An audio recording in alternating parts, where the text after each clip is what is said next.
Hello my friends, welcome back to the channel. This is Story Time with Naichi.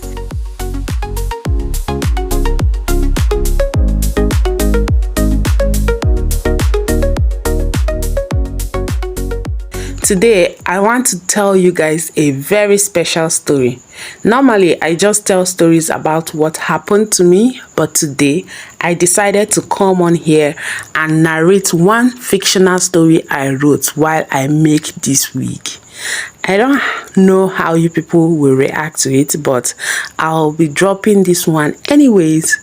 This is one of my original fictional story titled The Boy Who Misses Goats and Cow, a beautiful Igbo inspired tale from Enugu. So grab your seat, relax and listen carefully. Here it goes.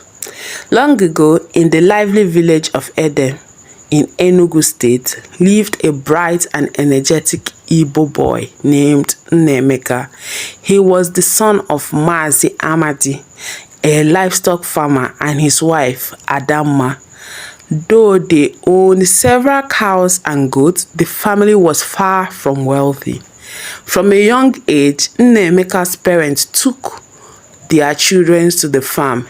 Every day, he would lead the animals out in search of fresh pastures and bring them back home by evening.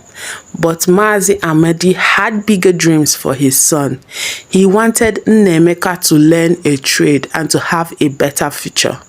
In their village, there lived a well-known and successful chief named Edozie, who had built a thriving spare part business in Enugu. Chief Edozie occasionally took apprentices from the villages, but at this time he already had 4 under his wing and was not looking to accept more. One day during the New Yam festival, Chief Edozie returned to the village. Seeing an opportunity, Mazi Amadi woke up early the next morning, selected one of his finest chicken from his farm, and went to the chief's compound. Chief Edozie, a kind and generous man, welcomed Mazi Amadi warmly. After exchanging pleasantries, Mazi Amadi humbly pleaded with the chief to take his son Nnaemeka as an apprentice to Enugu. The chief initially hesitated, explaining that he already had enough apprentices, but after much persuasion and reflection on Mazi Amadi's sincerity and the family's humble situation, Chief Edozie finally agreed. And so, when the New Yam Festival celebration ended, young Nnaemeka packed his few belongings and set off with Chief Edozie on the journey to Enugu City, leaving behind the familiar parts of the village and the lowing of cattle, and the only life he had ever known. Life in Enugu City was vibrant and full of wonders. The bright lights, the constant hustle of people, the beautiful buildings, and the endless noise of engine left young Nnaemeka amazed. At only 15 years old and very naive, he believed he had been brought to the city for a long holiday. He was overjoyed and full of excitement. The next morning, the chief's apprentices woke him up at 5 a.m. Though Nnaemeka was used to early mornings from village life, he still rose quickly. Together, they headed to Chief Edozie's spare parts shop. Nnaemeka proved to be a bright and hardworking boy. He carried out every task assigned to him, both at the shop and at the chief's mansion, with diligence and enthusiasm. But as weeks turned into months, a deep homesickness began to settle in his heart. He missed the familiar sounds of the village, the green fields, and most strongly, he missed his father's animal. The zeal he once had for the shop started fading. He became slower and less cheerful in his duties. Chief Edozie soon noticed the change. One cold Monday morning, the chief called Nnaemeka into his private study. "My child," the chief said gently, What is wrong with you? You used to be so active and full of life, but now you seem unhappy. Talk to me."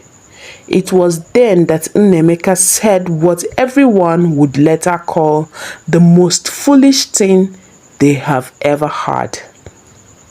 "Sir, I miss my father's animal. I want to go back to the village. I miss the goats and the cow. I thought I came here for holiday, but it's been almost 6 months and I haven't returned home." Chief Edozie stared at him for a moment, then burst into loud, uncontrollable laughter. "Bia, this foolish boy, what did you just say?" the chief exclaimed in disbelief. "You missed goats and cow. You want to leave this opportunity of the city to go and rear animals?" Nnaemeka, embarrassed by the chief's rolling laughter, ran out of the study. From that day forward, he kept on begging Chief Edozie to allow him to return to the village. He was now convinced that livestock farming was truly what he wanted to do with his life. After a full month of relentless pleading and tearful crying, Chief Edozie finally gave in. "Since your heart is not here," he said, "I will not force you. Next week, I will take you back myself so your father can hear this nonsense from your own mouth." The following week, Chief Edozie drove Nnaemeka back to the village of Edem. On arrival at Mazi Amadi's compound, news of the boy's unexpected return spread like wildfire. Neighbors and villagers quickly gathered, hiding behind wells and banana trees to eavesdrop. When Chief Edozie narrated the story, how Nnaemeka missed his father's cows and goats and wanted to leave the city because of them, the entire compound erupted in uncontrollable laughter. Some people held their stomach, others wiped tears from their eyes. Mazi Amadi was deeply disappointed and embarrassed. "Is this why you left the golden opportunity the chief gave you?" he asked his son. But seeing the boy's determination, he had no choice but to accept his decision. From that day, every morning, Nnaemeka woke up early, just as he used to, and took his father's livestock into the bush for grazing. The villagers continued to laugh and gossip. The story of the foolish boy who rejected Enugu to come and rear goats and cow spread across neighboring villages. Nnaemeka became known as the foolish apprentice. Years passed quickly. Nnaemeka was now 26 years old. His father, Mazi Amadi, had grown old and weak, so Nnaemeka took full charge of the livestock farm. Though his passion had expanded the farm with many cows and goats, he was still not as rich as the other boys who had stayed with Chief Edozie and settled successfully in the city. Yet Nnaemeka was content because of his deep love of the work. He cared for the animal with extraordinary dedication, ensuring that they had the best grazing spots, clean water, and shelter. Soon, his livestock became the healthiest and finest in the entire village.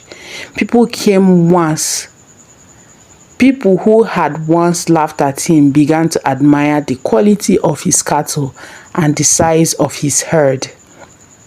One sunny afternoon, the Igwe and his cabinet were gathered in the palace discussing the approaching Ofala festival. The king wished to celebrate in grand style and decided to slaughter 10 of the biggest cows in the land to feed his subjects and guests. He instructed his councilmen, "Go out and search every corner of the kingdom for the finest and largest cattle." That same day, as Nnaemeka was tending his livestock near the bush, one of the king's councilmen passed by. The moment he saw Nnaemeka's herd, his eyes widened in amazement. He ran back to the palace breathless and excited. "Igwe," he shouted, "I have seen the biggest and healthiest cattle in the entire land. They belong to Nnaemeka, the son of Mazi Amadi." The king immediately sent for Nnaemeka and asked him to bring his entire herd to the palace. When Nnaemeka arrived with his cattle, the Igwe was deeply impressed.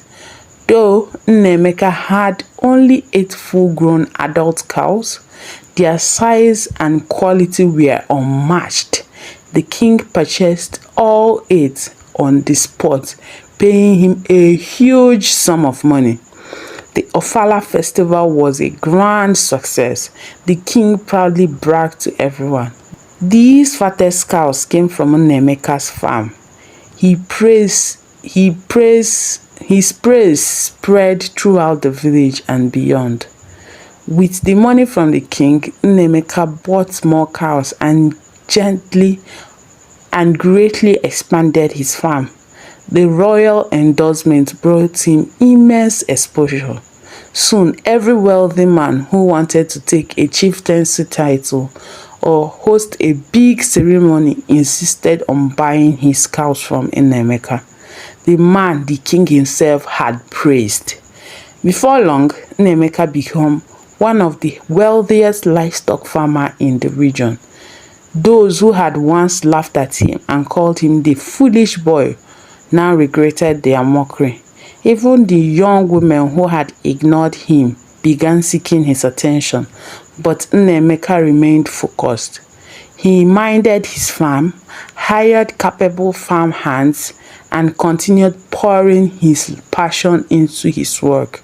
His name became synonymous with success and quality livestock. So, my friends, let's talk. If you were in the shoes of the villagers and the chief, would you have laughed at Nnaemeka?